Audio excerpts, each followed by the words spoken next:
Thank you very much. Good morning, everyone. My name is Viktor Gsteiger. I'm a forward-deployed software engineer at Palantir, and we have Marc Beresheim, who is the head of data and digital procurement at Merck. Today, we're going to talk about a real workflow that we've implemented together with our friends at Merck that is an agentic operating systems for their procurement organization. But before we actually dive into that, I do want to give a bit of an overview of how we think about AI at Palantir. Palantir has been working in some of the most operationally tough environments for the last 20 years.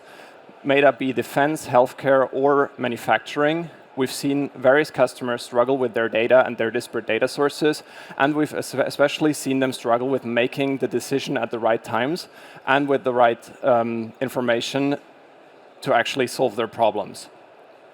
Some of the examples where we actually solve the problems together with the customers is, for example, HD Hyundai's shipbuilding, where together with them and them building their workflows on top of Palantir Foundry, our platform, we've improved their shipbuilding lines significantly, which is one of the harder manufacturing problems that we've seen so far. Similarly, we also have, for example, Panasonic, which uses our warp speed manufacturing operating system to power their gigafactories in the US. So things we've seen across all of these different customers is that, as I said before, people have disparate data sources. They have people that need to make decisions and then write them back to power their organization, such as making a decision whether or not to manufacture a piece, or if something happens to their supply chain, how to react to that. We've then developed, as part of this kind of ongoing work with different customers, what we call the ontology. The ontology is a semantic layer which sits on top of your disparate data sources and makes this data available to the business users and the actual decision makers in a language that they can understand. So it's a semantic layer on top of these data sources that people can interact and work with.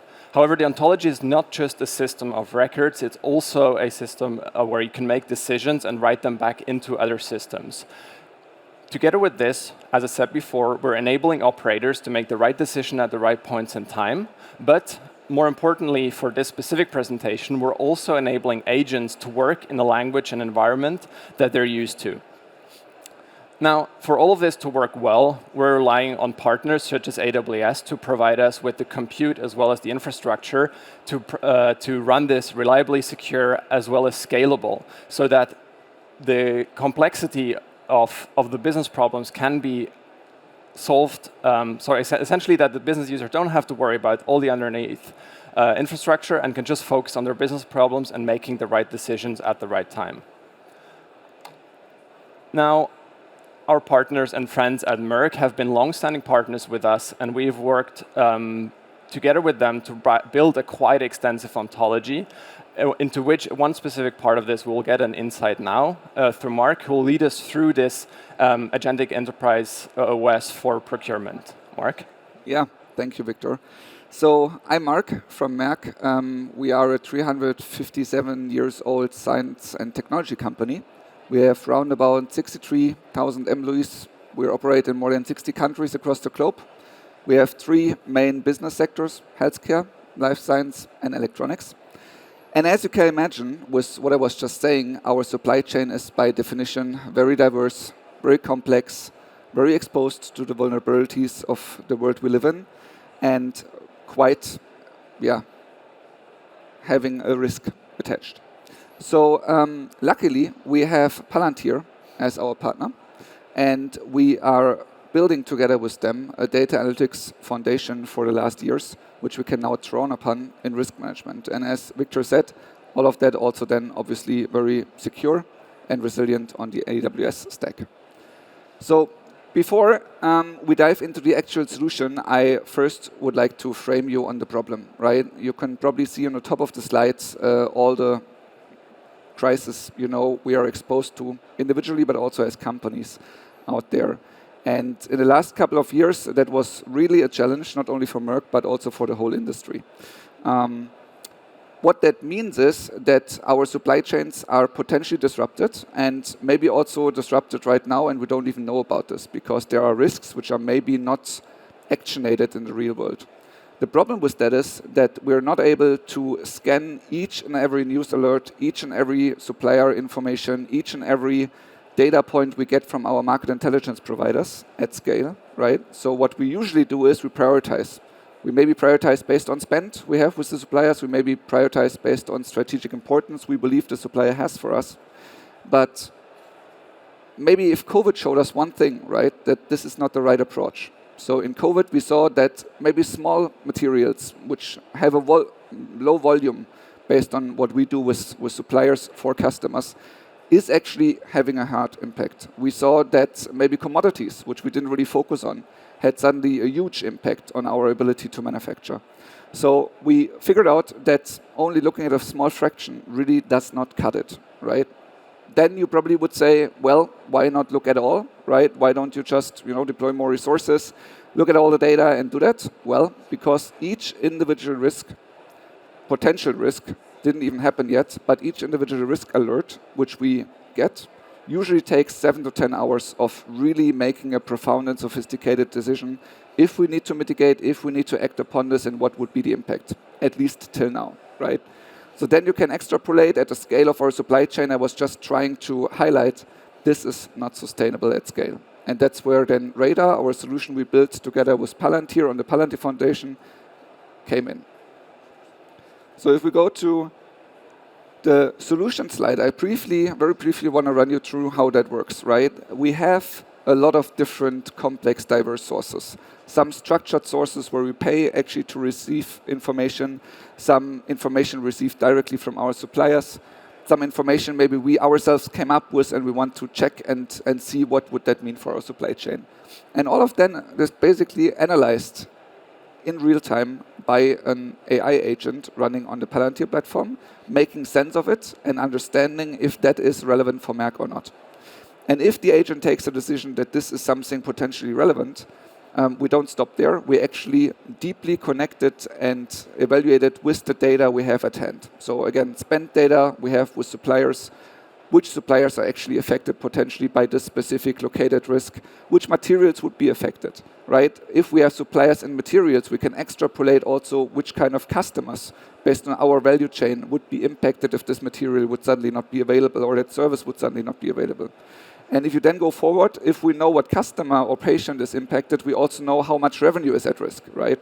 And all of this kind of pipeline of information we have built on Foundry at scale, predominantly with our life science businesses to start, but we expand this also in healthcare and electronics. And this then really enables us, together with the AI agent we have in Palantir, to actually come up with a good understanding of that is a potential real risk or if this is just noise out there in the world. What is really important, and I really want to mention this, at this day and age with AI agents, for us at Merck, it's very important that we always have the human in the loop, right? So these agents we have deployed, they do not take autonomous decisions.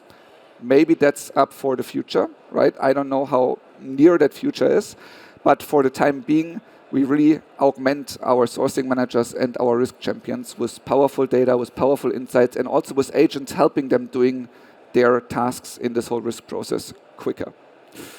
If I go to the next slide, I brought you 2 screenshots, right? And obviously the data and the values and so on are anonymized or fake data, right? I'm not able to disclose that here in public. But what you can see is here on this first map, you can basically see a world map. And in that world map, the major crises and the major supply chain disruptions, at least we see in our tool, are highlighted. You see the impacted revenue, you see the impacted spend, you see how many materials could potentially be affected from which kind of suppliers, and you get a very easy, readable, short summary, right? What I'm not able to show you, because then it really gets confidential, is the detailed analysis behind it, right? You see, as I alluded to earlier, what are the revenue impacts? What are the customer impacts? What are alternative sources? How does that really impact our supply chain? In what kind of region? And what could we potentially do about it? What I can show you is then a second thing the agent is doing. The agent comes up based on every specific identified and evaluated risk alert on what could be potential mitigation actions, right? Those mitigation actions on the left side, if some of you work in supply chain or procurement, they are pretty much according to the playbook, right? Find alternative sources, see if one of the last batches from that supplier could go to Merck, if they can still ship us one of the last batches before they shut down or are not able to deliver anymore. Maybe check what our safety stock is, maybe see if we can reallocate some stock, right? The beauty of that is, and I'm coming back to this whole ontology topic Viktor mentioned, it's not just general theoretic risk mitigation playbooks, it's really closely mapped to our actual context and to our actual data. So if there is a suggestion to find an alternative supplier, on the right side you directly see a number of suppliers which we have already spent with, so they're qualified, they're in our supplier network, they're potentially able to deliver, we have to check, right? But you basically get additional data and really contextualized impact insights to the mitigation actions the agent suggested. And this goes on for all the different kind of types of mitigation actions. What is also cool, if you decide as a sourcing manager or a risk champion that you want to take on one of those actions, then the AI agents help you formulate communication, right? Help you formulate the data you need to discuss with the supplier in that specific risk context. If you want, you can also send out that email directly out of that tool, right? And if a supplier answers you, maybe with some initial data, this agent also fetches the email, reads it, and again brings it into the context of that specific risk alert, further narrowing down on what you could actually do to mitigate a risk. Again, we always have a human in the loop, right? The system is not sending out any email without someone from our sourcing or risk area clicking a button and saying, this is exactly the email I want to send out. But you don't have to fetch the data, you don't have to collect all of that. The email is ready there to send out. If you have a meeting to mitigate risks with that supplier, the meeting is being prepared. So all of this upfront work you usually have to do is not there anymore. What does that mean for us? Well, that means that as it stands right now, Radar really is our specialized AI agent that serves our supply resilience and supply chain at scale, right? It really is that agent sitting there together with our experts as a peer, as a sounding partner, as a sparring partner, trying to figure out what can be done and how that can be done. And I also tried to explain, I hope that was understandable, that up to 80% of our risk assessment workflows are basically now automated, and our sourcing managers and risk champions can really focus on the last, most strategic, most important 20%, which is then deciding what to do, with whom, and based on what order of prioritization, right? And based on our current quite conservative ambition, we would say that this Radar tool brings us up to 3,000, or actually more than 3,000 additional hours of risk management capacity, right? This is not the end goal, obviously, but this is a very first, very important step, because all of those risk management capacities we don't have right now, and now we have a tool built together with Palantir, which helps us support here. So maybe with that, I'm handing back to Viktor. Exactly, yeah. I do want to highlight a couple things here, but that really go to the root of the philosophy that we have at Palantir that comes to this time savings. What we actually want to highlight here is we're not just saving time, but we're allowing, as Marc said correctly, the operators to focus on the problems that are the most important, as well as to scale the number of problems they can actually focus on. So we're actually making the people more capable to make the right decisions at the right points and write these decisions back into the relevant other systems, such as also just sending out communication. Because email is also a form of writing back, right? Like everyone is talking about writing back to source systems, but then, I mean, sending out an email to a supplier is also a right kind of write back at the right point in time. With that, I want to close up with a couple of learnings. First of all, we've heard the term ontology over and over again, and I do want to re-highlight that the ontology is really the biggest compounding factor we have in our system. The ontology that is served, as we said before, through AWS, allows Merck, as well as their agent that we've seen today, to really solve their problems for them, because the ontology has all the semantic context, as well as the kinetics and the actions and the links between those business objects that people, as well as agents, can understand. This also, on top of that, we can compound this knowledge, because if an information is stored in the ontology, it can then be retained and reused over time. So if an agent or a person makes a decision, this decision then becomes another data point for the next decision, where we already know, okay, in these types of cases, a person would react in that way. Secondly, what I've already alluded to before is we're kind of like now enabling the workforce to cover cases that they previously were not able to cover, because we're automating away a lot of the very manual tasks, but focusing on the tasks where the human really does make a difference.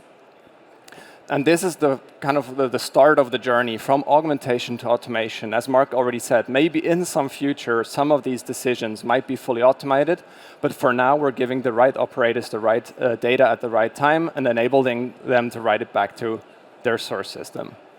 With that, I do want to close off this and want to thank you very much.